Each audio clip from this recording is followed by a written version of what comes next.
Բարելույս սեր բոլորին։ Ամեն մարդը քնած է։ Բարելույս սեր բոլորին։ Տեսակ արծը դարբեր է հիմա։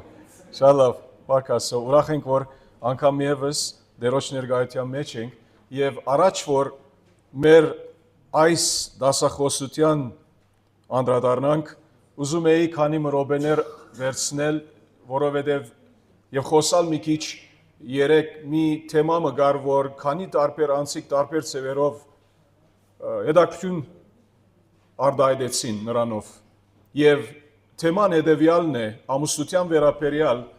ինչ է ազո նախախնամության եւ նախասահմանության տարբերությունը եւ ոնց ազո նախախնամությունը եւ նախասահմանությունը գործում է մեր ամուսնական ծրագրում իհարկե այս բարակայում պետք է որ հագիրճ կերպով սահմանենք ինչս է նախախնամություն եւ նախասահմանություն Ազոխոսքը Եփեսացիների 1:11-ում ասում է նրանով Հիսուսով մենք էլ ժառանգությունը ստացանք հետևելով նրա նախասահմանած ծրագրին որ ամեն բան հաջողցնում է իր գամքի խորհրդի համաձայն լավ անդրադառնանք շատյուն անենք այստեղ գրվածին իհարկե հատվածը մեր բրգության մասին խոսում է առաջնագարկորեն բայց այստեղը տեքստի մեջ ասում է որ Հիսուսով հետևելով նրա նախասահմանած ծրագրին բրգության ծրագիրը մեջն է այստեղը որ ամեն բան հաջողցնում է իր գամքի խորհրդի համաձայն եւ որ ամեն բան ասում է այսինքն ամեն բան բրգությունը սկսյալ նրանից եւ կյանքի մնացած բոլոր ասպեկտներն ալ գարանք ասել այդ ամեն բանի մեջ է եւ Աստված ասում է որ ինք հաջողցնում է այսինքն գադարում է անում է ամեն բան բրգությունից սկսյալ իր գամքի խորհրդի համաձայն այսինքն Աստված ամեն բան ինք կանի իր գամքի խորհրդի համաձայն չկա ոչ մի բան որ Աստված չի անում իր գամքի խորհրդի համաձայն որովհետև եթե իր գամքի խորհրդի համաձայն անի Աստված իր անձի հագարակ գնում է Աստված երբեք չի կարող իր անձի հագարակ գնալ նրա համար հարցը ամուսնության առումով միթե մեկ երկու հոգի արծվեցին դարբեր ատեններ միթե մեր ամուսնությունը աբակայի նկատմամբ Աստծուց նախասահմանված է կամ ոչ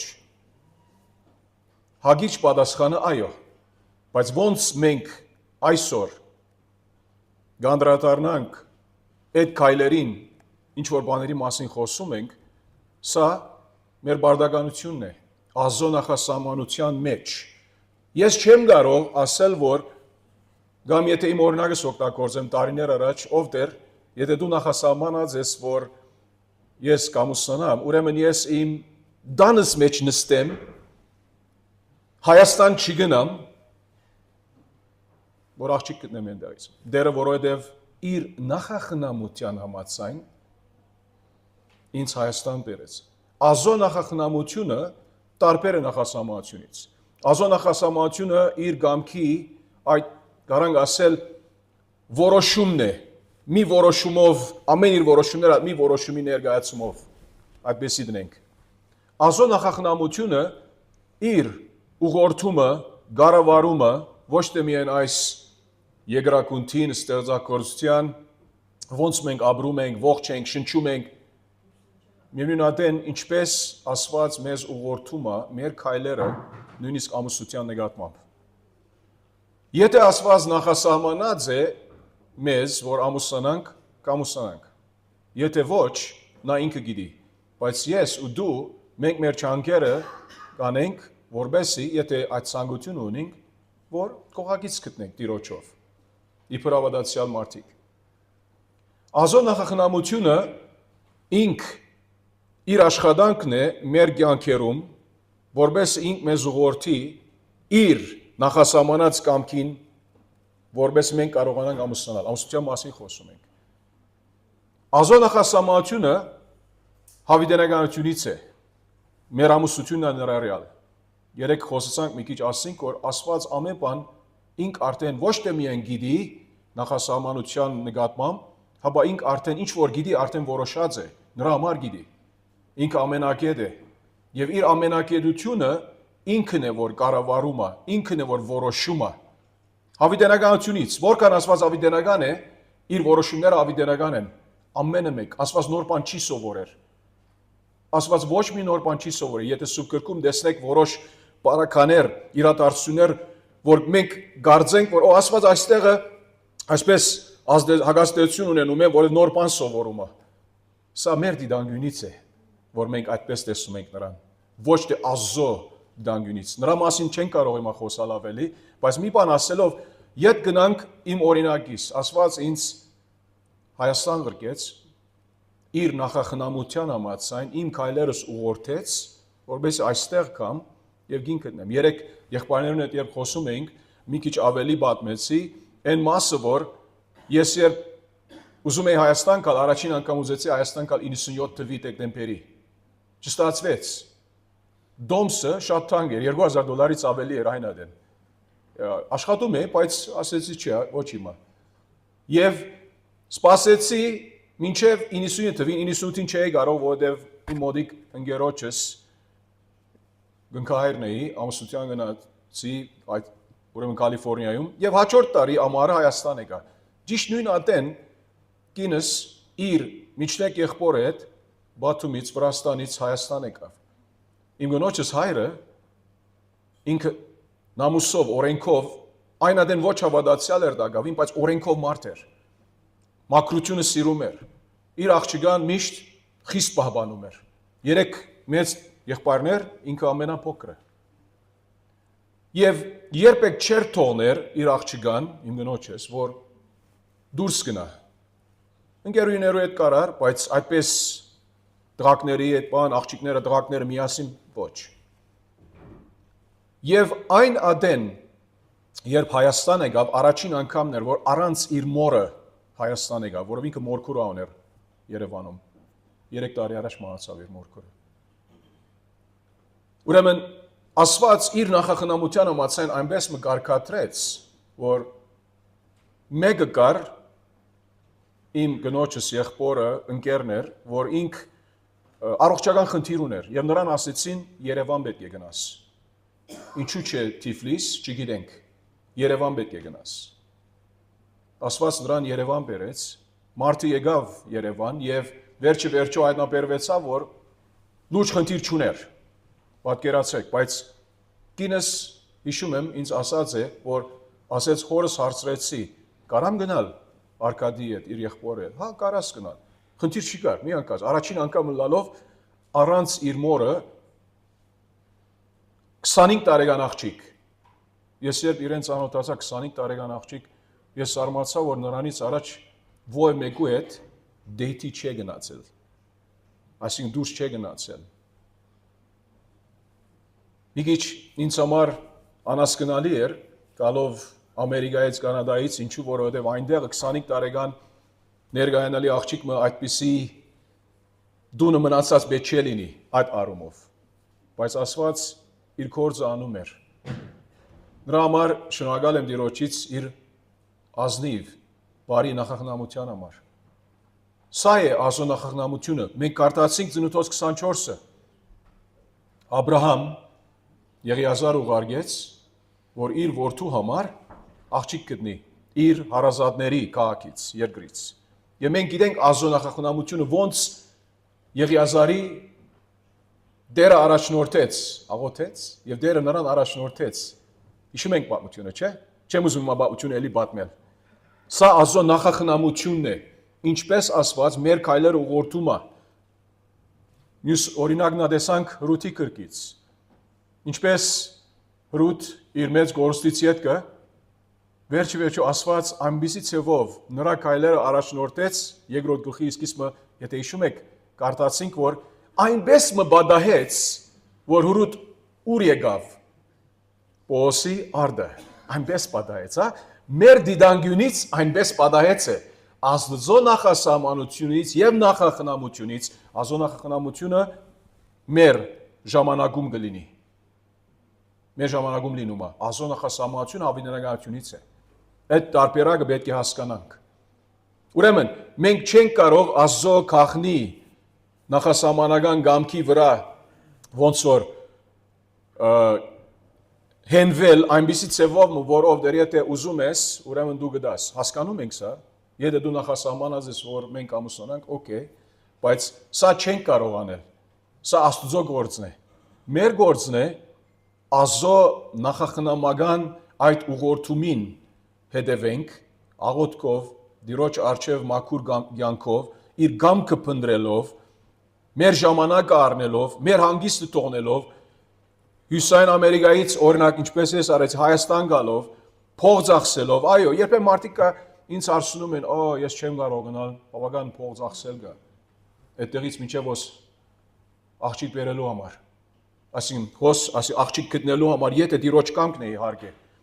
Թերդագավին մի շաբաթ առաջ մեկում հետ խոսում էի Կանադայից, ճիշտ այս թեմայի վրայով։ Եվ նրան ասեցի, իմ օրինակս էլի պատմեցի, ինքը գիտեր պատմությունս։ Էլի հիշեցրեցի նրան, ասեցի, եթե գին ուզում ես, եւ եթե ուր որ ես, դերը չի տալի քեզի այնտեղից գին, եւ եթե նպատակ ունես, պիտի նկատի առնես, որ պիտի ծախսես։ Ուրիշ սևը չի գա։ Բայց ամեն մեկենից իհարկե դարբեր ենք, ամեն մեկենից մեր աշիվներ ունի, հուսամ այս փոքր խորհրդածությունը Աստծո նախախնամության եւ նախասահմանության միջև եղած դարբերությունը մեզ ավելի մի քիչ քոնե բարձվեցավ։ Մեր բարդականությունը չէ, որ Աստծո նախասահմանության վրայով խոսանք ասելով, որ օքեյ, եթե դերը ինքը ուզում է ես կամուսնանամ եւ վերջ ես բամը անելիք չունեմ, այդպես չեն կարող անել։ Աստծո նախախնամության մեջ ապրում ենք իբր ավադացյալներ եւ մեր կյանքերը նույնիսկ այս շաբաթավերջում իր նախախնամության համաձայն մեզ այստեղ բերեց, որովհետեւ մեզ իր խոսքից բաներ սովորեցնե, որովհետեւ մեզ համար օգուտ լինի, որովհետեւ հետո մենք գիսվենք այս բաները ուրիշների հետ, նրանց էլ օգուտ լինի եւ այլն։ Բայց մենք եկանք այստեղ։ Մենք չասեցինք ով դեր, եթե նախասահմանած ես, որ ես գինը գտնեմ, պետք չունեմ այս կոնֆերանսին։ Չէ, կոնֆերանսը պետք է, որ Աստված ինքը աշխատում է մեր սրտերում, մեր մտքերում մեջ, սովորեցնելով մեզ այն ճշմարտությունները, որ մենք պետք ունենք, որ գիտնանք, որ աճենք եւ հոգեորապես աճենք, որտեղ ինչպես ասացինք, ամենակարևորը այս կոնֆերանսի իբր նպատակ, որ մենք Քրիստոսով ավելի աճենք։ Ուրեմն, այսքան սիրելիներ, մեր թեմային անդրադառնանք, եթե հարցեր կան, հետո էլի կարանք խոսալ, ամուսնալուծություն, վերամուսնություն եւ ամուրիություն։ Այս երեք մասեր ունենք այս առավոտ։ Ամուսնալուծության մասին խոսանք։ Մենք արդեն իսկ հաստատել ենք Աստծո խոսքից, որ ամուսնությունը ուխտ է։ Ամուսնությունը ուխտ է Աստծո առաջ մարդկանց առջև։ Աստծո առաջ մարդկանց առջև։ Հիշում եք Ծննդոց 2:24 դրա համար մարդը գթողնի իր հորը եւ մորը ու գմիանա իր գնոջը եւ մեկ մարմին կլինեն։ Նույնպես Մարգոս 10 ինում ասում է արդ ինչ որ Աստված միավորեց մարդը թող չբաժանի, ինչու որովհետեւ սա ուխտի հետ կապ ունի մեր ամուսնությունը։ Ուխտ է։ Աստված ինք ուխտի Աստված է։ Եթե սուքի կգարթանք, տեսնում ենք Աստված քանի հատ ուխտեր ըրած է մարդկանց հետ։ Եվ իհարկե մենք ինչու ասում ենք նոր ուխտ Քրիստոսի միջոցով, որովհետև սա էլ ուխտ է։ Ուխտը Աստծո որոշումը ազգամքը այս բարակայում մարդկանց հետ։ Եվ ինք մարդկանց հետ ամուսնության նկատմամբ ուխտ արեց։ Այդ ուխտը իհարկե մեր առջև դրեց, որ մենք իր առջև բարդավորվածություն ունենք հավատարիմ մնալու մեր ամուսնական կյանքում մեկ մարդ, մեկ կին, մինչև կյանքի վերջը, մինչև որ այս կյանքը մեզ իրար մեզ զադ է, իրար հետ պետք է մնանք։ Աստված ադում է, Սուրբ Գիրքը ասում է, ադում է ամուսնալուծությունը։ Հյուսիսային Ամերիկայում տարիներ եղած է, որ այս արդայությունը գա եւ նույնիսկ եկեղեցիներու մեջ հետեւյալը գա, որ պիտի ասեմ, նույնիսկ եկեղեցիներու մեջ մտածե հետեւյալ կապարը։ Օ, մի ադեր մի բան։ Don't hate things։ Մարդ պետք չէ ադե։ Ինչու որովհետեւ ամեն բան Հյուսիսային Ամերիկայում ոնց որ այդ թույլատրության, այդ tolerance-ի այդ կապարը գա։ Չէ, հանդուրժիր դիմացինին, չէ, մի ադիր, բայց խնդիրը նա է, որ ասված ինք բաներ գա, որ ադում է, սուկիկ ասուվա։ Ասված մեղքը սիրում է, ոչ, ամուսնալուծությունը իր արջև ուխտը կդրել է ամուսնական եւ ինք ադում է ամուսնալուծությունը։ Մաղաքիա, մինչև մագարտացինք Մաղաքիայից մի քանի անգամ, բայց ես լրիվ հատվածը ճանդրադարձանք ավելի մանրամասն ձևով։ Մաղաքիա մարգարեություն 2:13-ից 16 եւ երկրորդ դերը ինք ժողովրդին նայեցեք ինչ ասում է։ Սա եւս անում եք դիրոջ զոհասեղանը արդասուքով եք ծածկում, լացով ու հեծածանքով։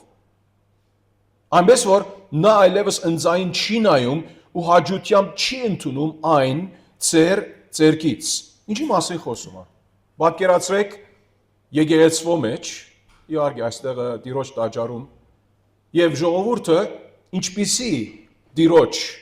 ընձաբերում էին, ասում է լացով ու հեծածանքով։ Հիմա եթե մեկը եկեղեցի կար եւ լացով եւ հեծածանքով դիրոջ զորակ նվիրատություն անի եկեղեցվո ընթացքում, մենք կարող ենք որ մտորենք ասենք, օ, այս անձը իր սրտում ինչ ունի։ Սիրտը ծանրաբերված է եւ կարող է որ կտություն ցույց տանք։ Ասենք մեղ կա։ Այս բարակային դերը չի մեղկանում նրանց։ Ինչու՞, որ նրանց լացը եւ հեծածանքը շիդակ չէր։ Նայեցեք, Աստված ասում է, ինք ձեր ընձային չի նայում ու հաջությամբ չի ընդունում այն ձեր ձեռքից։ Բայց դուք ասում եք ինչու ով դեր, ինչու չես ընդունում։ Ինչու։ Գիրագի առավոտ եկեղեցի եկած եմ իբր ամուսնացած մարդ եւ ես դիրոջը դալիս եմ զորոնակ դիրոջ կորձի համար, դիրոջ բարքի համար, բայց Աստված չի ընդունում իմ նվիրատությունը, իմ ընձան։ Ինչու։ Որովհետեւ դերը ասում է, դերը վկայ է քո եւ քո երիտասարդության գնոջ միջև, որի նկատմամբ դու անհավատարիմ ես եղել։ Սակայն նա քո գենագիցն է եւ քո ուխտի գինը։ Անհավատարմություն կա, նրա համար դերը քո դված հազարներ դրամներն ալ չեմ ուզում ասում է։ Պետք չունեմ ասում է։ Ավելի նախընտրում եմ, որ դու գնոջը դավադարիմ լինես, քան թե անավադարիմ եւ ինձ քաս այդպես լացով, հեծածանքով այդպես ընձաբերես։ Միթե 15-րդ համար Աստված նրանց մեկ չարեց, այսինքն մարդ եւ գին մեկ արեց, մարմնով եւ հոգով նրանն են, Աստծո պատկանում է ամեն զույգ։ Եվ ինչու։ Ինչու մեկ արեց Աստված նրանց։ Որովհետեւ Աստված ինք ակնկալում է, ցանկանում է տեսնալ աստվածավախ սերունդ։ Ասում է այստեղ։ Եվ ինչու աստվածավախ սերնդի համար։ Աստված ինք ցանկանում է տեսնալ աստվածավախ սերունդ։ Եվ դուք չունեք ասեց։ Դուք անավադարիմ եք ձեր գնոջ հանդեպ, ոնց աստվածավախ սերունդ պիտի ունենաք, ոնց վկայություն պիտի ունենաք ձեր զավակներին։ Չիդակ վկայություն։ Ուրեմն զգուշացեք ձեր հոգիների համար եւ երիտասարդությանը գնոջ նկատմամբ անավադարի մի եղիր։ Դու իբր դղամարդ կամ գին քո հոգու թեմ բայկարում ես, գրվում ես, պատերազմում ես, երբ անավադարիմ ես քո գողագիցի հանդեպ։ Հետո ասում է, որովհետև ես ադում եմ աբահարզանը։ Իհարկե աբահարզանը ամուսնալուծման դիվորսի մասին խոսում է, ես ադում եմ ասում է աբահարզանը։ Ասում է դերը Իսրայելի Աստվածը։ Տեսեք, դերը ասում է անավադարի մի եղեք։ Ուրեմն զգուշացեք համարի վերջը, ձեր հոգիների համար եւ անավադարի մի եղեք։ Այս անավադարությունը բարձրապես արարույա հոգևոր կյանքի մասին չէ։ Կոնկրետորեն նրանց անավադարմության մասին է նրանց կիների հանդեպ։ Ուրեմն ասված հստակ է, որ ադում է աբարզանը կամ ամուսնալուծությունը։ Ամուսնությունը Աստծո կողմից սահմանված ուխտ է, ինչպես տեսանք, եւ ամուսնալուծությունը խախտում է նրա մտադրությունը։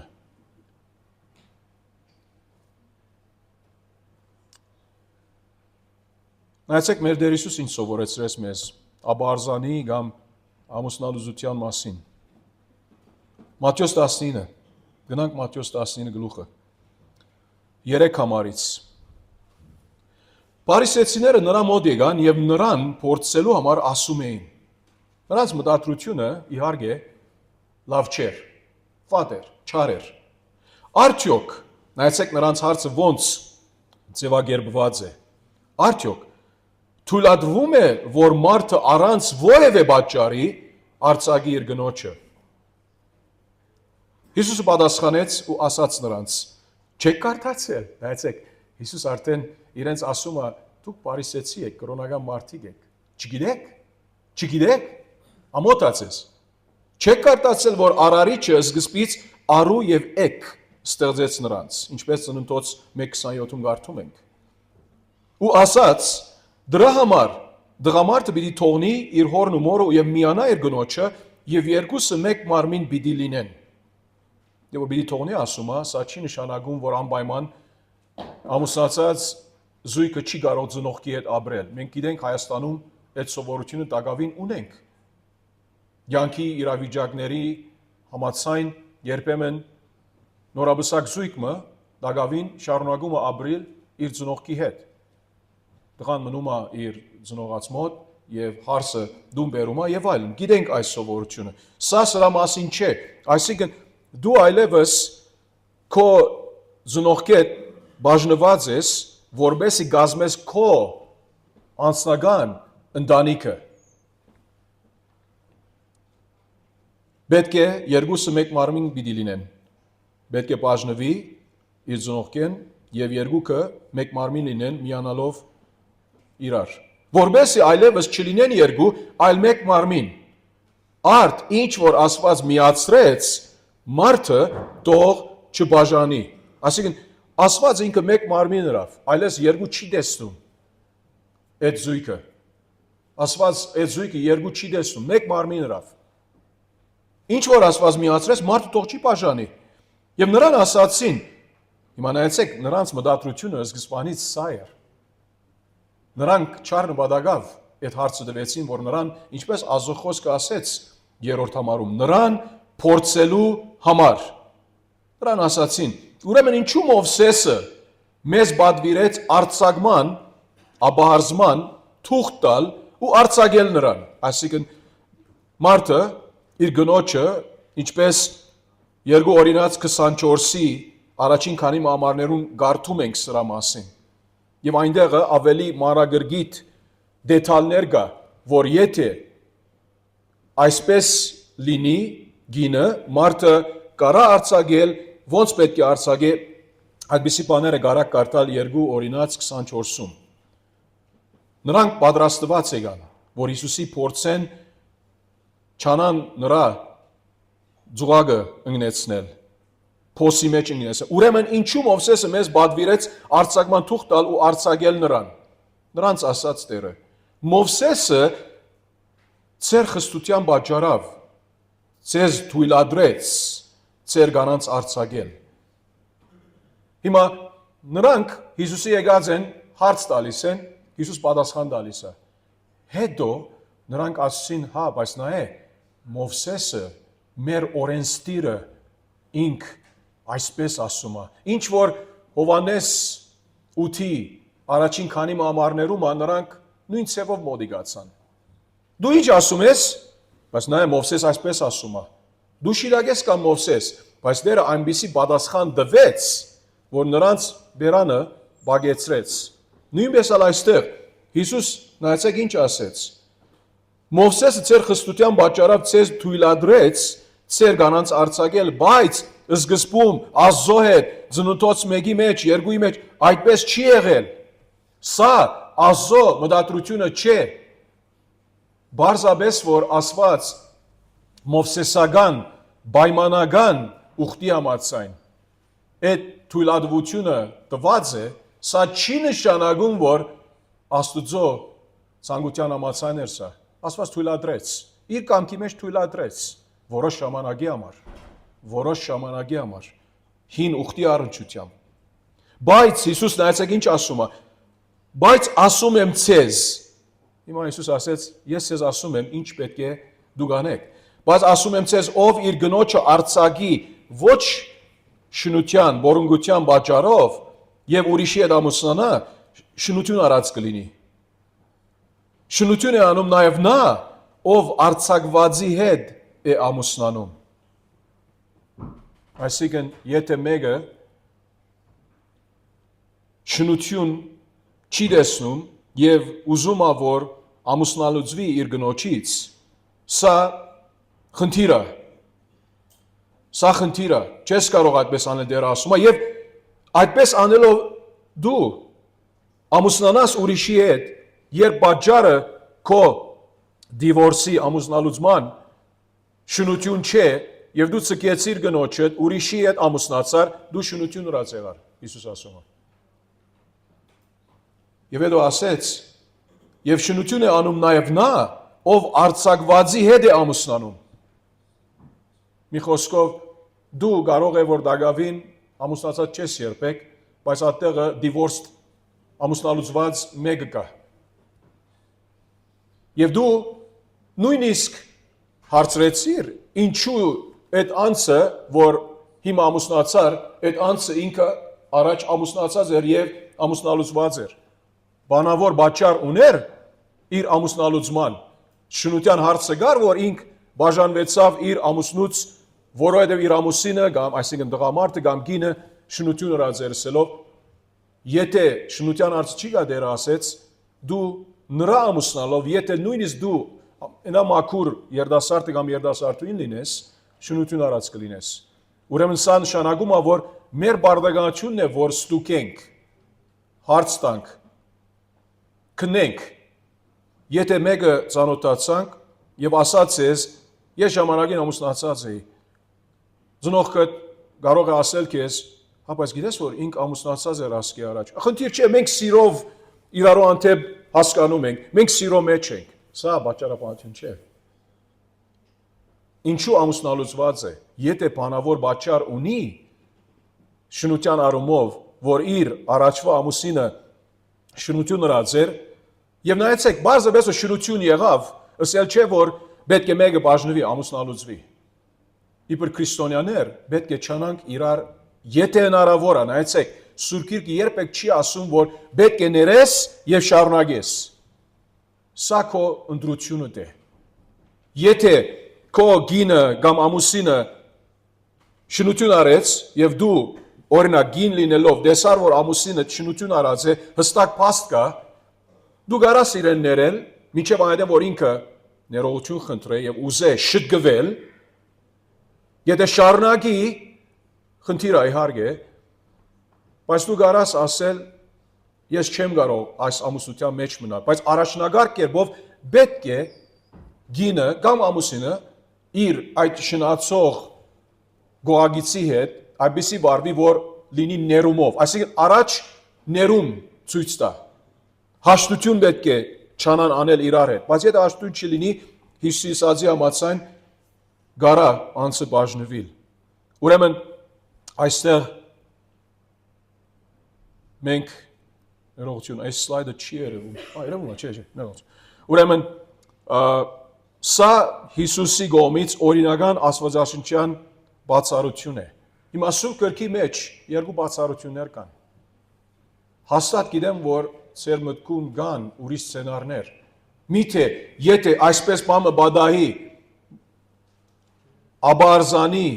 սա հնարավորություն է, ամուսնալուծման հնարավորություն է, դրա պատճառ է, որ մեկը բաժանվի։ Ինչու որովհետև նույնիսկ երեք ցեզ մեկը բանը ասում էր, խոսում եք, ես լսեցի նրա վրայով, եթե մեկը զորնակ իր գինը ծեծում է, մեկը որ ոնց որ գոբիտ վարվում է իր գնոջի հետ միշտ։ Ոչ թե միայն խմում է կամ զխում է, հապա գոբիտ վարվում է։ Մեկը որ այդպիսի գարքավիճակ ունի, որ ինք շատ ադեն նույնիսկ ուզում է ֆիզիկական վնաս հասցնե, կամ նույնիսկ դանակ օգտագործի, զենք օգտագործի։ Հիմա ես պատասխան մեջ չունեմ նրա մեջ խորանալու, դուք մտորեք, ինչու ասում եմ սա, որովհետև դարբեր սցենարներ կարող են լինել։ Բայց Սուրբ Գիրքը այս երկուսի մասին կխոսա հստակ առումով եւ երկրորդը հետեւյալն է, ինչ որ երեք հարց տրվեցավ, պիտի մի քիչ անդրադառնանք 1 Կորինթացիների 7-րդ գլուխը, Պողոս Արաքյալի սմունքը իհարկե Տիրոջից։ Եթե անհավատ ամուսինը բաժանվում է, հավատացյալը Սուրբ Գիրքը ասում է ստրգության դակ չէ։ 1 Կորինթացիների 7:15 Արաքյալը ասում է, իսկ եթե անհավատը բաժանվում է, թող բաժանվի։ Նման բաներում ովևէ եղբայր կամ քույր ստրգացված չէ։ Աստված մեզ խաղաղությամբ ապրելու է կանչել։ Այսինքն, էլի, սա չի նշանակում, որ քո ոչ հոգևոր ամուսինը, հիմա մեկը կարա հարցնել, հոգևոր է սկիզբից, այսինքն գինալ հոգևոր է, հոգևոր չէ։ Ներկայիս դու հոգևոր ես իբր գին, ամուսինդ հոգևոր չէ։ Այդ օրինակով ընթանանք։ Եվ ամուսինը այլևս չի ուզում հետդ մնալ, որովհետև ինչ որ է պատճառը, դու հոգևոր ես սելով, կամ ինչ որ է պատճառը։ Իհարկե, սա չի նշանակում, որ առաջին այդ արդայությունից, նրա խնդրանքից դու պիտի ասես շատ լավ։ Չէ, պիտի աշխատես, պիտի չանաս, որ հաշտություն լինի, բայց եթե ինքը մտադրած է, որ չի ուզում շարունակել քո հետ, Արաքյալը ասում է, Աստված հետ է։ Աստված հետ է։ Իհարկե, պետք է աշխատենք, որ ամուսնությունը բահենք, ամեն չանք թափենք, բայց դեղը գալիս է, որ ինքը այլևս չի ուզում ապրել քո հետ, դու ստրգացած չես, իբր եղբայր Քրիստոսով կամ քույր, եթե գինը թողեց քեզ կամ ամուսինը թողեց քեզ։ Այս պարակայում մի քիչ հետ կգտեսնանք, կարող է հավատացյալը նորից ամուսնանալ։ Երկրորդ մեր բաժինին սա կանդրադառնանք։ Ուրեմն Արաքյալի այս խոսքը մեկնաբանվում է որպես ամուսնալուծության ևս մեկ թույլատվություն, երբ տեղի է ունենում լքվածություն։ Եթե ինքը գնում է, թող գնա, մենք խաղաղության ապրելու կանչված ենք։ Այսինքն մի խոսքով խնդիր պիտի չբանաս, գրի պիտի չանես, որ չէ, ես չեմ ուզում գնաս եւ այն, իհարկե, այսպիսի բարակաները լիքը զգացմունքային են, էմոցիոնալ բահեր են, եւ ոյ մեգադեն չես կարող նեգում հետ խոսալ, դու ուզում ես գնալ այսպես շիբիդով, գնա, չէ, այդպես չես կարող։ Ըսի սա պիտի լինի, խնդիր պիտի լինի, վեճ կլինի, այդ բոլոր բաները կարող են պատահել։ Ուրեմն, առանց աննշան պատճառների զորօրինակ անհամադեղելիության, դժբախտության կամ անձնական նախասիրության պատճառներով ամուսնալուծությունը ոչ աստվածաշնչյան է։ Հիմա, երբ ասում ենք անհամադեղելիություն, մենք խոսեցանք սրա վրայով, դու խելքդ ուր էր սկզբից, երբ այդ մարդուն կամ այդ գնոջ հետ ամուսնացար։ Եվ հիմա ասում ես, որ այնադեն իրարու հետ compatible եք, համադեղելի եք, հիմա անհամադեղելի եք։ Ինչ փոխված է։ Գա բան, որ փոխված է, կամ բաներ, որ փոխված են։ Ուրեմն բարձրապես ասելով, որ իմ ամուսինս գիշերները դուն գալիս է, նստում է, հաց ուտելից հետո ֆուտբոլ դիտում է։ Ես ուզում եմ նրա հետ ժամանակ անցկացնել։ Ուրեմն մենք այլևս իրարու հետ compatible չենք, համադեղելի չենք։ Սա պատճառ չէ։ Սա պատճառ չէ։ Կամ դժբախտության բարակային, երեք հարց կար նորից, երեկոյան երբ որ խոսում էինք, եթե կյանքի մեջ, օրինակ դժբախտություն բադահի, ամուսինը իր գործ գործրեց, իր բիզնեսը անհաջող եղավ, իր ամեն ունեցածը գնաց, կամ ցերկը գոդրեց, ոտքը գոդրեց, վթարի մեջ մտավ, կյանքի դժբախտությունը, մենք եւ որ ամուսնանում ենք, մարդկանց արչև Աստծո ներկայության մենք ինչ ասում ենք, որ մինչև մա իրար հետ մնանք, հարստության մեջ, աղքատության մեջ, շադի մեջ, քիչի մեջ, այս բոլորը մենք խոստովանում ենք իբր ուխտ։ Ինչ պատահեց։ Բարձրապես որ գինդ այլևս չի կարող օրինակ շիդակ քայլում, որը ոտ կգդրեց եւ սրանից յետքը առողջ չէ։ Կոդուրը չի գալիս ելով, ուրեմն պետք է վազանցնես նրանից ոչ։ Դժբախտության հարցը մենք սկզբից նկատի առած ենք, որ կյանքը կարող է դժբախտություն բերել մեզ համար։ Գամալ անձնական նախասիրության պատճառով։ Գիտես, մարդիկ կան, երբեմն տղամարդոց մասին խոսում եմ, որ ամեն տղամարդու սա փորձություն է։ Ինչու ասում ենք սա։ Մենք մեր դարիքը, երբ որ մեծանում այն տղամարդիկ, մեր կիներն ալ դարիքով մեծանում են։ Այն աղջիկը, որ ամուսնացան 20-25 տարեկանին, հիմա այլևս 50-55 տարեկան ավելի մեծացել է, երիտասարդուհիներ կան մեր 4 կողմը։ Եվ տղամարդ ենք, հասկանում ենք, աչք ունենք։ Բայց դա չի նշանակում, որ մեր գիներուն անհավատարիմ պիտի լինենք։ Նույնիսկ մեր սրտում, ոչ թե միայն ֆիզիկական առումով հարաբերությունների մեջ մտնենք նրանց հետ, մեր սրտում նույնիսկ։ Ուրեմն մեր անձնական նախասիրությունը պատճառ պետք չէ լինի, որ այլևս իմ գինս ինձ դուրս չի գալի, ուրեմն ուրիշ մեկը գտնեմ, ավելի երիտասարդ մեկը գտնեմ, չի գա այդպեսի բան, չի գա։ Ազոխոսքը զգուշացնում է մշակութային թույլատրելիության դեմ, որը աշխատում է Աստծո ծրագրի դեմ։ Ինչու որ մշակույթը այսօրով նմանավանդ չագերդյալ զարգացած երկրներում, եւ որ զարգացած երկրները ասում ենք, Միացյալ Նահանգները, Կանադա, Եվրոպա, այսպիսի երկիրները, նրանք շատ բաների մեջ ամենահետամնաց երկիրներն են,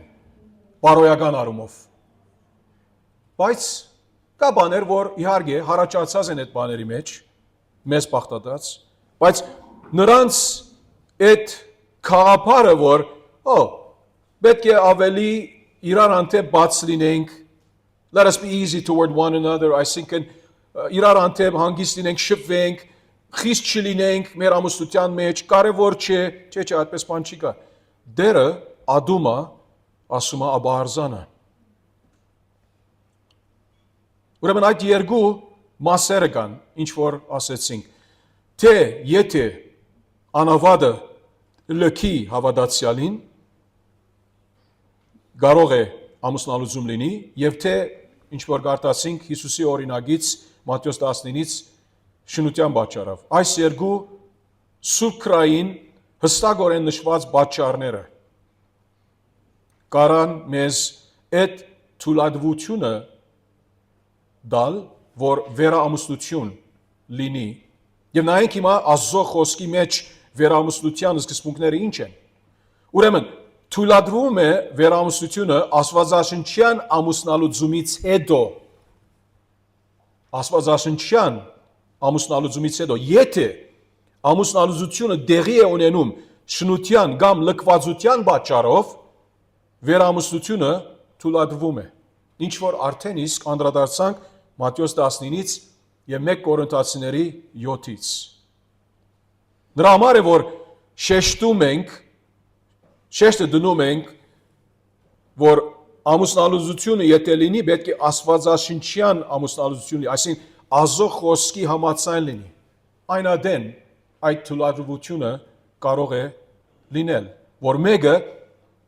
իբր հավատացյալ նորից կարողանա ամուսնանալ եւ հիմա ելի գնայինք ուրիշ մանրամասները սրա կապակցությամբ։ Ուրեմն վերամուսնությունը անթույլատրելի է ոչ աստվածաշնչային ամուսնալուծությունից հետո։ Եթե բադայեց, որ դիմացի անձը շնություն չէ եղած, նույնիսկ եթե հոգևոր չէ, բադայեցավ, որ երկու զույգ իրար հետ ամուսնացան, երկուքն այնադեն հոգևոր չէին, իբր օրինակ։ Հետո, օրինակ, գինը ապաշխարեց, ամուսինը չապաշխարեց։ Ամուսինը շնություն չէ եղած երբեք, հավատարիմ եղած էր գնոջը։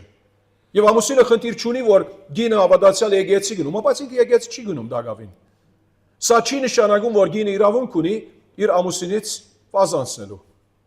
Ամուսինը դակավին ուզում է մնալ հետը։ Ինք Սուրբ Գրքի օրենքը, Տիրոջ օրենքը չխախտեց։ Եվ գինը, հոգևոր գինը պետք է շարունակե օրինակ լինել ըստ 1 Պետրոս 3 առաջին քանի համարներուն, որ լավ վկայությունով, լավ օրինակով Քրիստոսավայել, թե նրա շահի, թեպի Տերոջը։ Նման դեպքերում վերամուսնությունը համարվում է շնություն։ Մի քիչ առաջ Մատթեոս 19-ից ակնարկարեցինք, Մարգոս 10-ում էլի նույն թեմայի վրա խոսում է, մի քիչ ավելիով այստեղը, Մարգոս 10, 11 եւ 12 ամառները, եւ նա ասաց նրանց, ով իր գնոջը արձակի եւ մի ուրիշի հետ ամուսնանա, առաջին գնոջ դեմ շնություն է անում։ Տեսակ, հիմա մեկը կարա մտածել այստեղը, ասել, որ Տերը ինչ ասել ուզում է միտը, հիմա դե չունենք մեջը խորանալու, ինչու որ նրանք եկան հարցրեցին։ Փարիսեցիները, դու ինչ կասես։ Երկրորդ համար, Մարգոս 12, թույլատրվում է մարդուն իր գնոջ արձակել, եւ այստեղը Հիսուս պատասխանեց, Մովսեսը ձեզ ինչ է պատվիրել։ Այդ հավելյալ դեղեկատվություն կա այստեղ Հիսուսի խոսքերից։ Եվ 11 համարում դերը ասաց նրանց, ով իր գնոջ արձակի ու մի ուրիշի հետ ամուսնանա, առաջին գնոջ թեմ շնություն է անում։ Այսինքն մի խոսքով միթե գինը սխալ բան մարած է, չէ՞ բարձրապես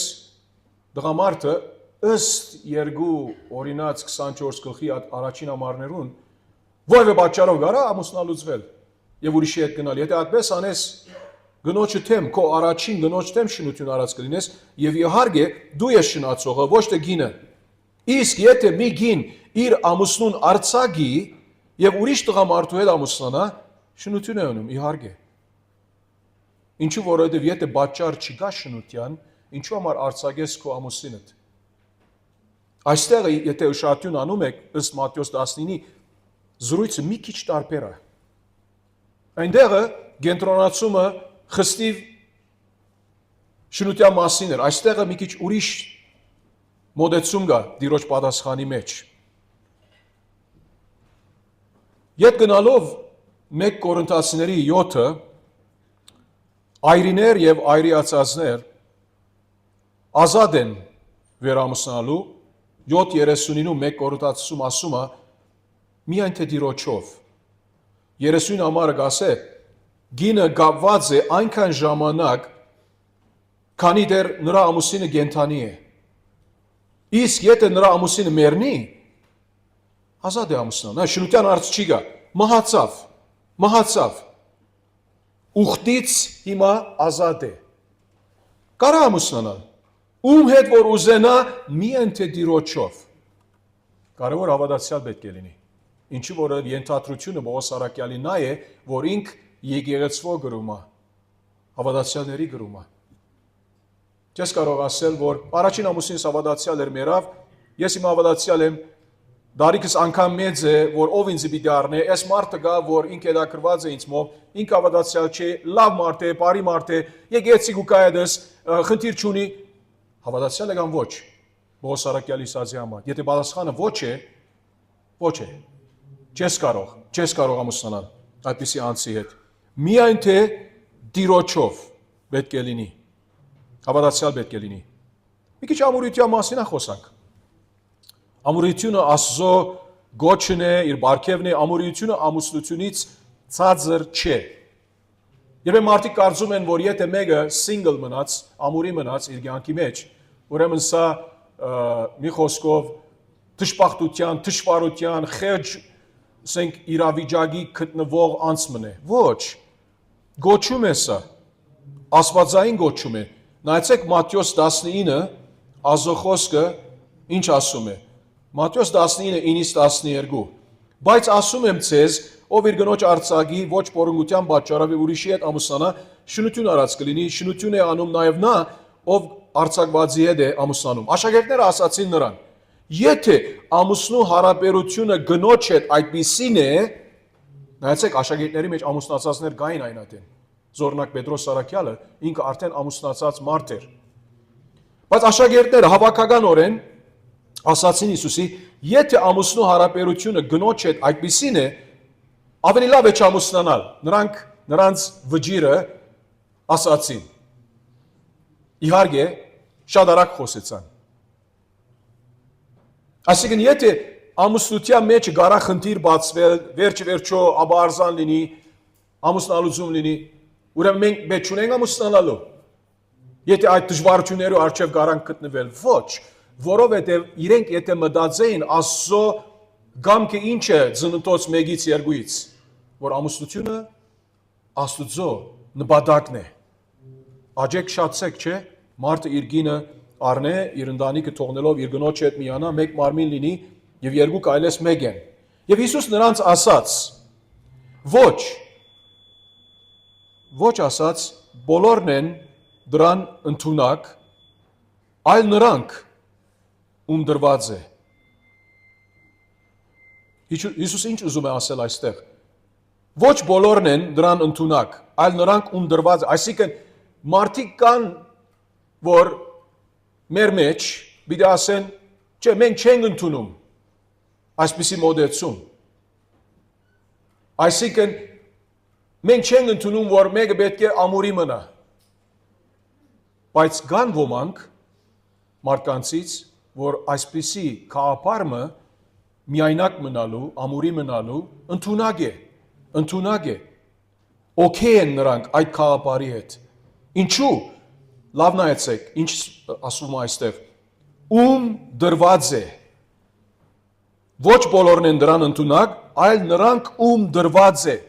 Դրված նշանակում է, որ բարգև է։ Ումից դրված է, իհարկե հարցոհոս է։ Ումից դրված է, որ որոշ անձիկ, ոչ բոլորը, որոշ անձիկ ընդունակ լինեն, որ իրենք միայնակ մնան, որովհետև Հիսուս ասում է,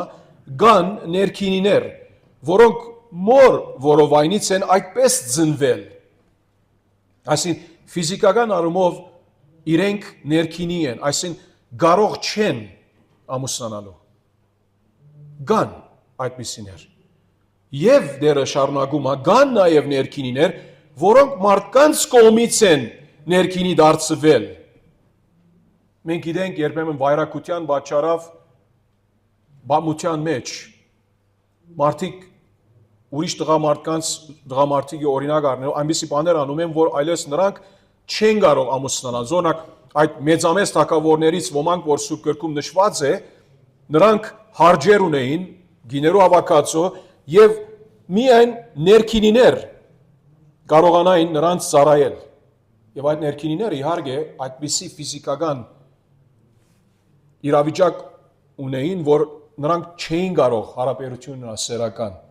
որովհետև իրենց թագավորը նրանց այդպես սրացել։ Սա մի օրինակ, նրանք մարդկանց կողմից են ներքինի դարձվել եւ հետո երրորդ ներքինիներ ալ կան, որոնք երկնքի արքայության համար են իրենց ներքինի դարձրել։ Ազո գոչումով, իրենք Ազո արքայության համար, Ազո բարքի համար, Ազո թագավորության համար, Ազո ավետարանի համար իրենք իրենց ներքինիներ են դարձրել, որոշելով, որ մենք պիտի չամուսնանանք, դերը պիտի ծառայենք։ Եվ Հիսուս ասեց, ով կարող է այս ճանապարհով ընթանալ, թող ընթանա։ Եվ իհարկե սա բարգև է, գնանք 1 Կորինթացիների 7, առաջին համարից նայենք, արդ այն բաների մասին, որ գրել եք ինձ, մարդու համար լավ է, որ գնոջ չմոտենա, այսինքն սեռային հարաբերություն չունենա, եւ սա առաքյալ համատեքստում ունի, այսինքն սխալ ցևով, բորոնգության ցևով, սակայն բորոնգությունից խուսափելու համար թող ամեն մարդ իր գինն ունենա, քան թե այրվես ֆիզիկական այդ կարիքների համաձայն, թող ամեն մարդ իր գինը ունենա եւ ամեն գինալ իր ամուսինը ունենա։ Ամուսինը թող իր գնոջ հանդեպ բարդ կգադարի։ Նույն գերբել գինը իր ամուսնու հանդեպ։ Սա շատ կարևոր է, եղբայրներ ու քույրեր ջան,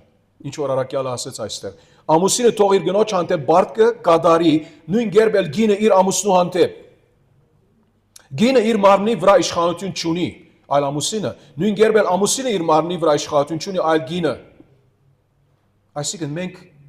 այստեղը պետք է որ մենք դղամարդիկ մեր գիներուն հաջեցնենք,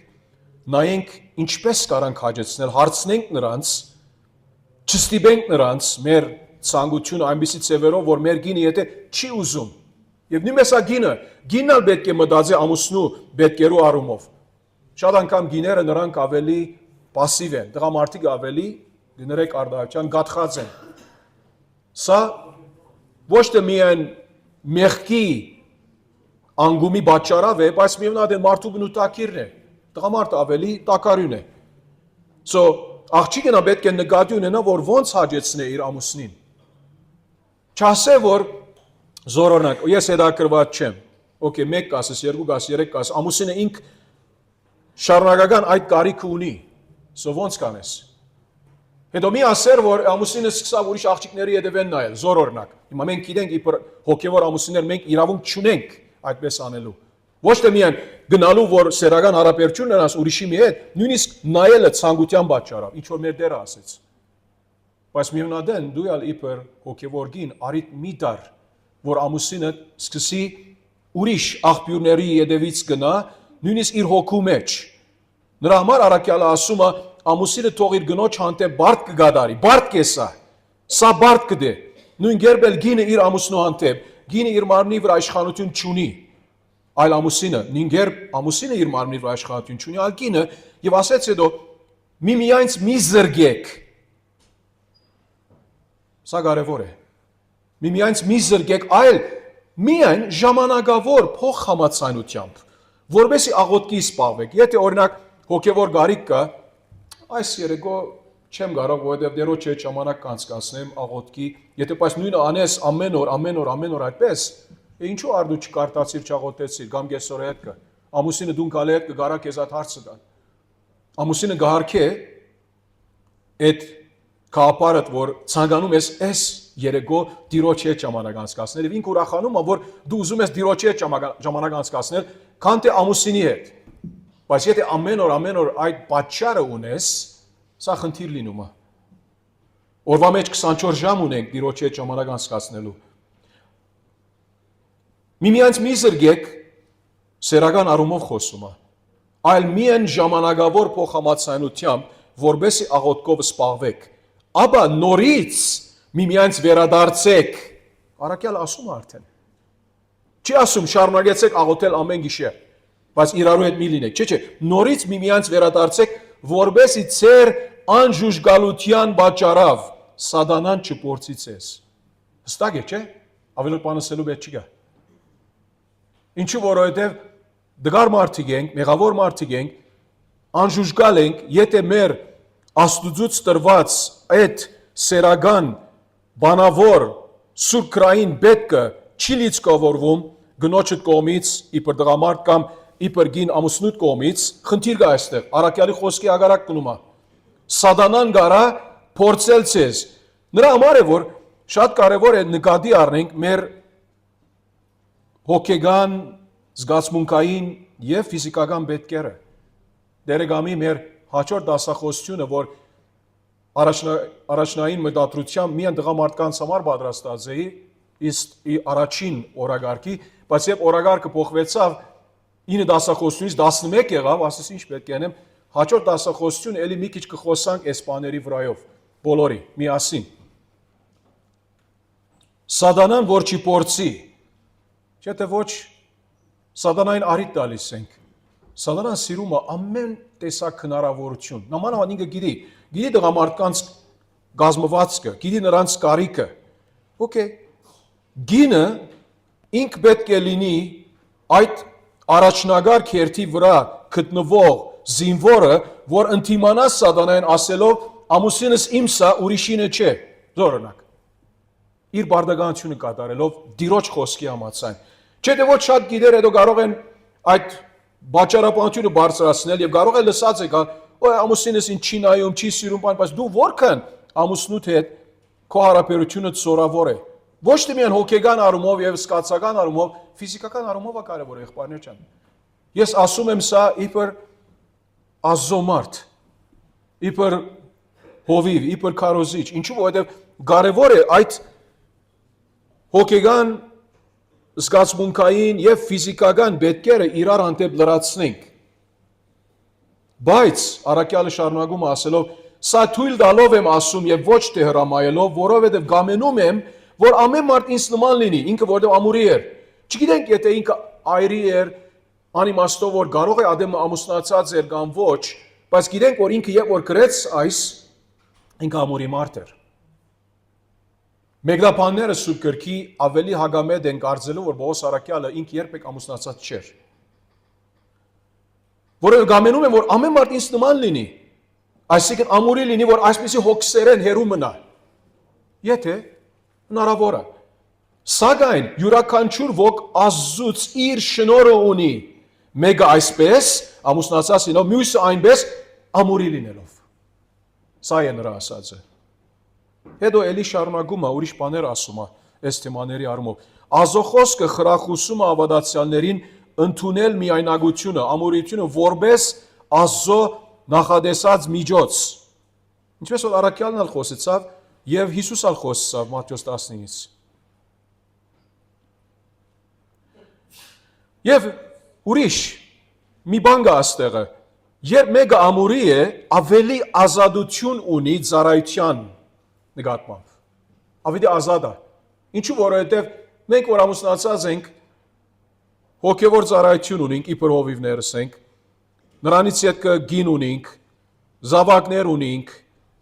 տարբեր այդպիսի բարդականություններ կա, բայց մեկը որ չամուսնացած է, Բողոսի նման զորօրինակ, ինքը ավելի ազատ էր գնալու եւ որ ուզե ուր որ գնա ծառայե։ Մի քիչ հետ օրինակ գտանք ճշմարիտ պատմությունից քրիստոնեական, կտեսնենք որ ինչպես երբեմն կարող է, եթե ուշադրություն չդարձնենք մեր հոգևոր ծառայությունը դիրոջ փառքի համար մեր ամուսնական կյանքի դեմ գնալ, խանգարել մեր ամուսնական կյանքը։ Սա շատ կարևոր բան է հոգևոր ծառաների համար։ Ինչու կարող է որ դուք երբեմն լսած եք որ եկեղեցին առաջնագարք է, Աստծո գործը առաջնագարք է, ոչ։ Ոչ։ Եկեղեցին առաջնագարք չէ ամուսնությունից ընտանիքից առաջ։ Մենք գիտենք մեկ Դիմոթեոս 3-ից, եթե մարդը իր ընտանիքը լավ հոգ չի դանում,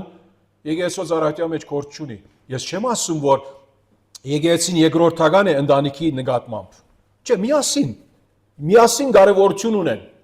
Ընտանիքն ալ եկեղեցին ալ։ Չեն կարող ասել որ ընտանիքը ավելի կարևոր է եկեղեցուց կամ եկեղեցին Աստծո գործը ծառայությունը ավելի կարևոր է գնոջից կամ երեխաներից։ Ոչ, երկուսն էլ կարևոր են։ Միևնույն ադեն։ Բայց դրամապանական շարք մը կա, there's a logical order որ մեզ սովորեցնում է որ ամեն բանի առաջ ընտանիքը առաջ գալիս է։ Եթե գնոջը հավատարիմ չես, մեկ գնոջ այր չես, 1 Տիմոթեոս 3:2։ Եվ հետո 1-2 համար հետ կխոսա, եթե քո ընտանիքիդ երեխաներիդ հոգ չես տանում, շիդակցիով չես գրտում, չես կարող հովիվ լինել։ Ուրեմն սա ցույց տալիս է մեզ, որ դրամապանական, ասենք, այդ գարկը գա, բայց էլի երկուքն ալ հավասարապես կարևոր են, ընտանիքը եւ եկեղեցին։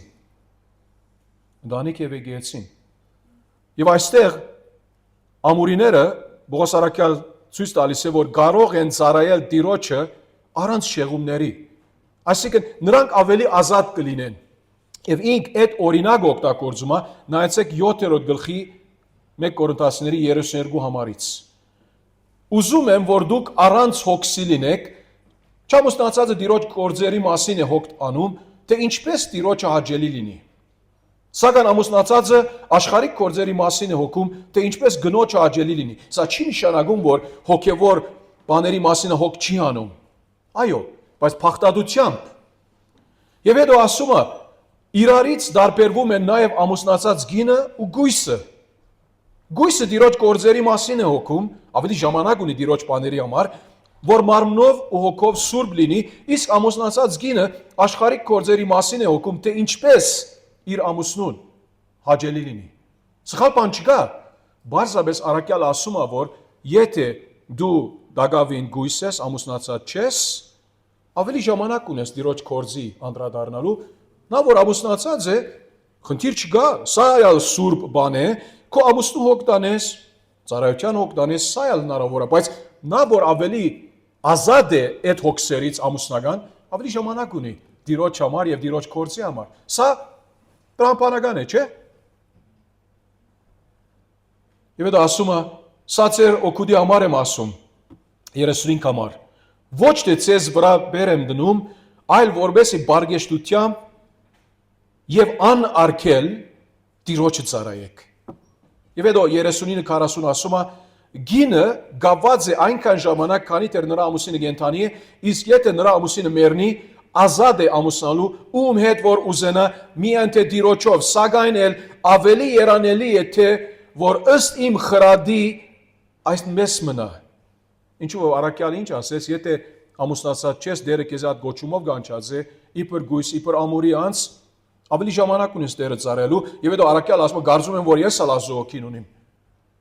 Այդ արդարությունով ինքը ուզում է ասել, որ հասկանում եմ, որ ես ալ ճիշտ այդ իրավիճակի մեջ եմ, իբր ամուրի մարդ։ Ես ալ հասկանում եմ սա։ Ես ալ Սուրբ Օգին ունիմ, դուք Սուրբ Օգին ունիք, ես ալ Սուրբ Օգին ունիմ։ Գիտեմ ինչս էլ է ամուրի լինել, դերը ծառայել, ազատություն ունենալ առանց դժվարություններու, գնալ ուր որ ուզեմ, երբ որ ուզեմ, առանց մտահոգվելու, որ դունս գինգա երեխա գա, Աստծո խոսքը ընդգծում է ամուրության հոգևոր առավելությունը ամբողջ սրտով նվիրվածության համար։ Ամբողջ սրտով նվիրվածության համար։ Ուրեմն, երբ մեկ ամուրի է, պետք է այդ բավարարված գարկավիճակի մեջ գոհ լինի։ Անկախ նրանից ամուսնացած են, թե ամուրի, հավատացյալները գոչված են հավատարիմ մնալ իրենց ներկայիս վիճակում։ 7:17 1 Կորինթացիների առաքյալը ասում է, միայն թե ամեն ոք թող ապրի այն վիճակում, որ դերը բաժին է հանել, ամուսնացած կամ ոչ։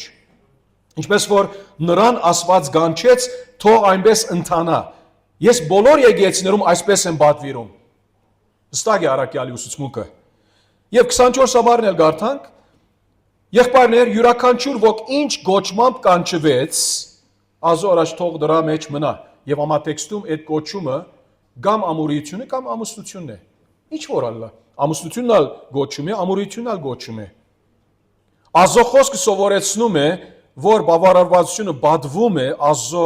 գերիշխանությունը, այս իր կամքը։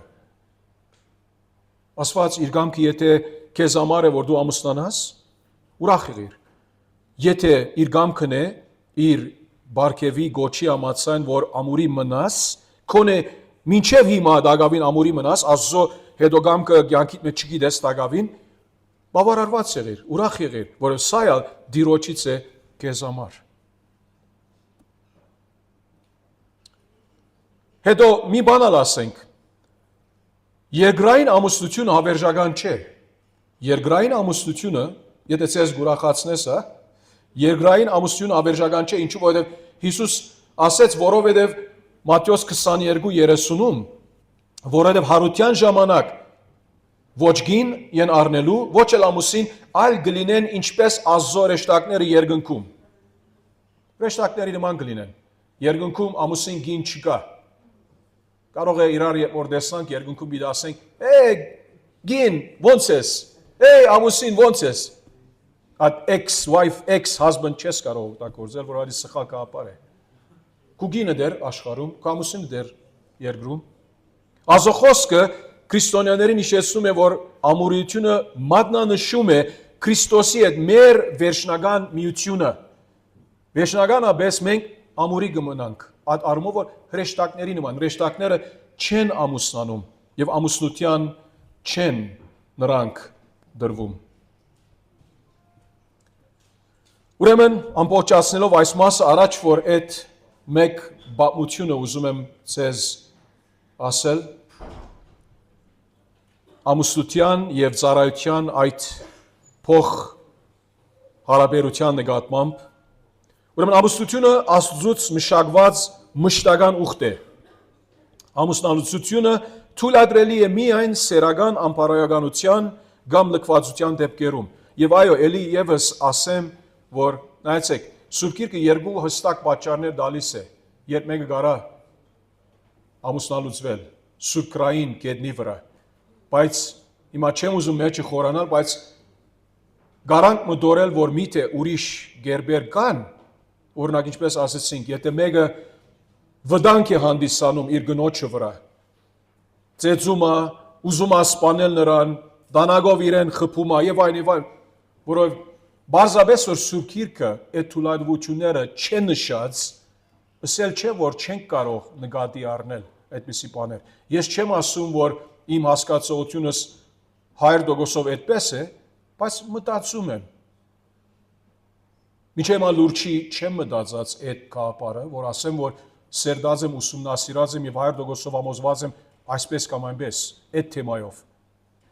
Բայց կարող է մտածելը։ Վերամուսնությունը օրինական է միայն աստվածաշնչյան ամուսնալուծությունից կամ այրությունից հետո։ Էլի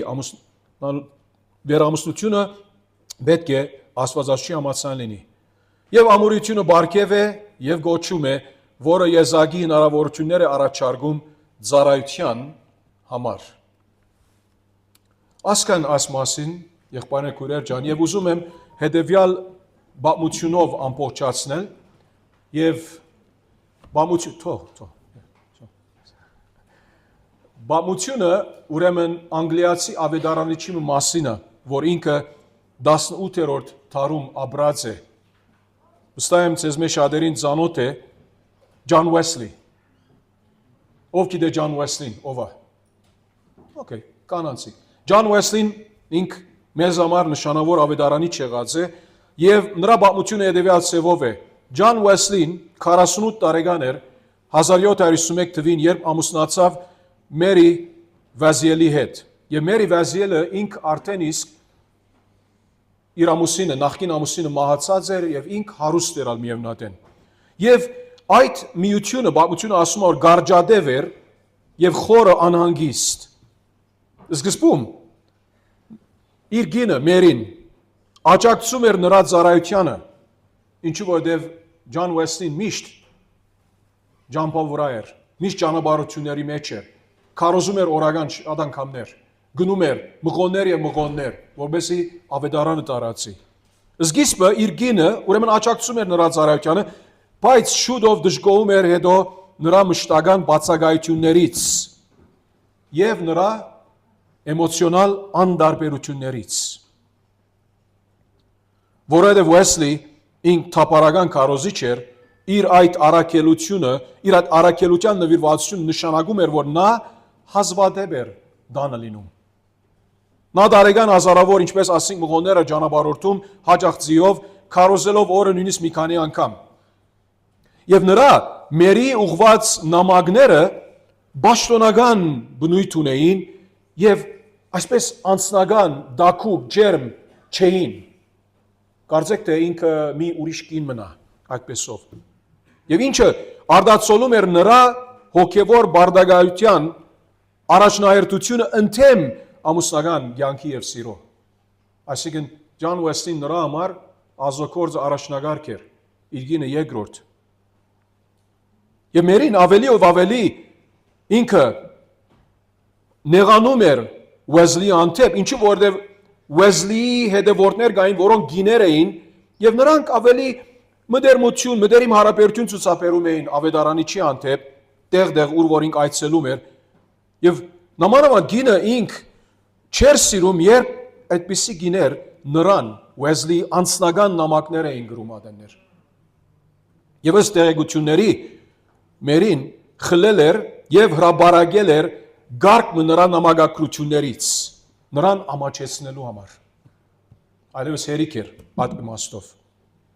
Եվ դարիների լարվածության սրումից հետո Մերին լքել է Ուեսլին 20 տարի հետո, նրանց ամուսնությունից 1771 թվականին։ Ըստ տեղեկությունների նա նշել է, Ուեսլին ասել է. ես նրան չեմ լքել, ես նրան չեմ մերժել, ես նրան չեմ հետ կանչի։ Միթե իր մոդեցումը սուրբ կրային էր։ Եվ սուրբ գրքի մեջ թեև իհարկե այսպիսի մանրամասներ չեն կարդում նրա գենսակրության վրայով, բայց պատմությունը քրիստոնեական ասում է, որ նրանք երբեք չհաշտվեցին եւ Ուեսլին շարունակեց իր ծառայությունը 20 տարի եւս մինչեւ իր մահը 1791 թվականին։ Ուրեմն ծառայության ազդեցությունը ամուսնության վրա ինչ կարող ենք սովորել, մի քանի դասեր։ Այսպիսի մոդեցում Wesley-ի այս մոդեցումը իր գնոջ հանդեպ ուրեմն անդեսեց իր գնոջը եւ այդ էմոցիոնալ ֆիզիկական հերավորությունը օգտակար չեղավ նրա ամուսնության նկատմամբ։ Wesley-ի համոզմունքը, որ հոգևոր գոչումը փոխարինում է անձնական հարաբերություններին, իր գնոջը հանգեցնում է այդ զգացական անդեսման։ Նա մի քանի անգամ խորհուրդ տվեց նույնիսկ երիտասարդ տղամարդկանց մնալ ամորի նույնիսկ իր ամուսնանալուց հետո։ Նրա ամուսնությունը ցույց է տալիս անձնական մտերմության եւ մասնակիտական երանդի միջև լարվածությունը։ Wesley ամուսնության վերաբերյալ տեսակետը ձևավորել է ավելի շատ աստվածաբանական իդեալներով, ձևավորվել է ավելի շատ աստվածաբանական իդեալներով, քան հուզական համադեղելիությամբ, այդ հուզական ամուսնական այդ համադեղելիությամբ։ Մինչ Wesley-ի ծառայությունը վերափոխեց քրիստոնեությունը լավ ծևերով, մեթոդիզմի միջոցով, նրա անձնական կյանքը գրեց դրա գինը, հետևանքը իր ծառայության եւ իր անդեսման իր գնոջ։ Նրա դժբախտ ամուսնությունը ծառայում է որպես նախազգուշացնող պատմություն անառողջ ծառայության ամբիացիաների հարաբերական հետևանքների մասին։ Երբ հոգևոր մարդը իր խելքը միտքը միան Աստծո ծառայել է եւ իր կինը անդեսել է, սա սխալ է։ Եվ ես սիրում եմ Ջան Ուեսլին, ազոպարկ տալիս եմ նրա ծառայության համար, բայց իմ կաղապարս է այս սուրբ գրքի, որ եթե իր պես մեկը այսօր լիներ մեր մեջ, մենք չէինք կարող իրեն ավետարանիչ կամ հովիվ կարգել։ Սուրբ գրքի ագարակ է։ Բայց ինք արդեն ծառայում էր, լիքը մարդիկ կային, որ նրան հետևում էին, մտիկ անում էին, եւ կարծես թե իրեն հոգսը չէր, որ իր գինը իր վրայով ինչ կաղապար ուներ, համարում ուներ։ Իր գինը ավադարիմ էր նրան, բայց ինք միշտ սպաղ էր ծառայությամբ։ Բոլոր ուրեմն բարոյական դասը, որ գարանք սովորել, եղբայրները քուրեր ջան, այս պատմությունից, որ մեր ընտանիքը, մեր կիները երկրորդ չեն գալի մեր ծառայության նկատմամբ։ Նրանք կարևոր դեր ունեն։ Մեր ծառայությունն էլ կարևոր է, եկեղեցին էլ կարևոր է, բայց թող չի լինի, որ անդեսենք մեր ծառայությունը մեր կիների, այսինքն հաշվում եւ մեր ընտանիքների հաշվում։ Մեր ընտանիքին հոգ պետք է տանենք, մեր կիներին հոգ պետք է տանենք եւ մեր ծառայությանը հոգ պետք է տանենք, որովհետեւ Սուրբ Գիրքը գիտենք, 1 Տիմոթեոս 3, Դիդոս 1, եթե Ազո գործավորը իր գնոջ հավատարիմ չէ, մի գնոջ այր չէ, եւ իր ընտանիքին շիդակցով հոգ չի դանում եւ իր զավակները չի դաստիարակում, չի կարող ինքը հովիվ լինել։ Ուրեմն այս ասելով Տերը դա որ մենք կարողանանք այդ գշվածությունը շիդակցով բահել, բալանսը շիդակցով բահել ծառայության եւ ամուսնական կյանքի միջեւ։ Դեր օրհնիցես, մեր հաջորդ հանդիպումը այստեղ ժամը 12-ին։ Շնորհակալություն։